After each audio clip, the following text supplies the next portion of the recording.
नमस्कार मंडळी, आज माझ्या माय मराठी यूट्यूब चॅनलमध्ये आपले सर्वांचे खूप खूप स्वागत आहे। आज तुम्हाला आमच्या कोल्हापुरी पद्धतीचं चिकन कसं करायचं ते तुम्हाला दाखवत आहे। तर त्यासाठी मी एका भांड्यात तेल घातले, 2 चमचे फिरून घेतलेला आहे बारीक। चिकन मी पावशर घेतलेला आहे 250 ग्रॅम। तर आता कांदा भाजण्यासाठी तेल तापलेलं आहे। हा कांदा मी त्याच्यामध्ये आता घालते आहे।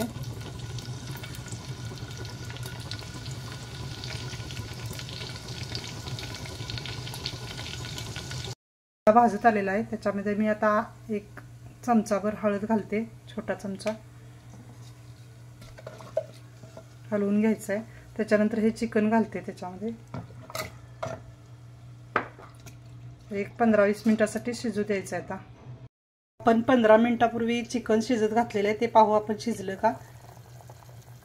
तर मस्त वास येत आहे, छान सुंदर वास सुटलेला आहे। तर हे आपण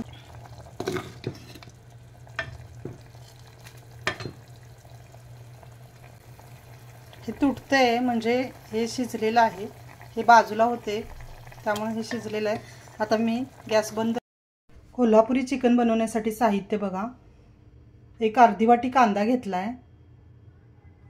1 चमचा जिरे घेतलेत, 1 चमचा चिकन मसाला घेतलाय, 2 चमचे तीळ घेतलेत भाजलेले, अर्धी वाटी कोथिंबीर घेतल्या, अर्धी वाटी खोबरं घेतले ओलं, लसूण 4-5 पाकळ्या घेतल्यात, आल्याचा 1 तुकडा बारीक करून घेतलेला आहे।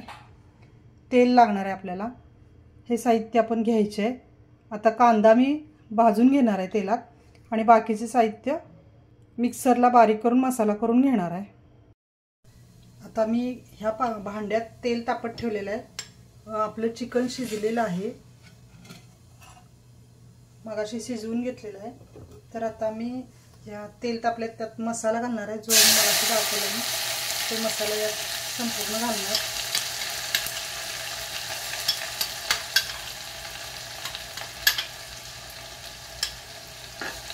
थोडं हलवून घ्यायचं। त्याच्यामध्ये 1-2 चमचे होईल एवढा कांदा लसूण मसाला घेतलाय, तो कोल्हापुरी कांदा लसूण मसाला आमचा घरचा आहे, तो मी आता घालत आहे त्याच्यामध्ये। परत हलवून घ्यायचं आहे असं। त्याच्यानंतर 1 चमचा मीठ घालणार आहे मी, कारण मगाशी मी मीठ घातलं नव्हतं। 1 चमचा मीठ त्यात घालतो, आपण आपल्या चवीनुसार घालू शकतो। हा मसाला मी मसाला आता चेक करूया, भाजून झालेला आहे, तेल सुटलेलं आहे याचं कडेनं। तर त्याच्यामध्ये आता मी हे शिजलेलं चिकन त्याच्यामध्ये घालणार आहे। पूर्ण रश्श्यासहित पाण्यासहित ते त्याच्यात घालायचं आहे, तरच ते चवीला होते।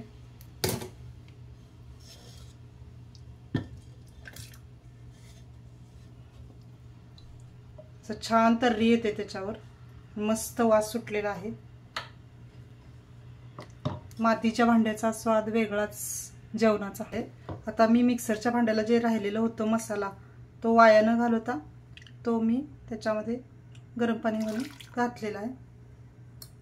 खूप सुंदर वास सुटलेला आहे। तर चिकन पण खूप छान सुंदर शिजलेलं आहे, पहा कशी तर्री आलेली आहे। तर अशी चिकन अशा पद्धतीने तयार होते। रश्श्याला उकळी आलेली आहे, तुम्ही पाहू शकता। चिकन सुद्धा शिजलेलं आहे छानपैकी, मस्त कोल्हापुरी चिकन तयार झालेलं आहे। कोल्हापुरी चिकन वा वा, मस्त तर्री आले, खूप छान झालेलं आहे। साध्याच पद्धतीने मोजक्याच वस्तूंमध्ये हे झालेलं आहे, खूप छान झालेलं आहे, सुंदर वास सुटलेला आहे। तुम्हाला जर हा व्हिडिओ आवडला असेल तर माझ्या व्हिडिओला लाईक करा, नवीन असाल तर सबस्क्राईब करा। धन्यवाद।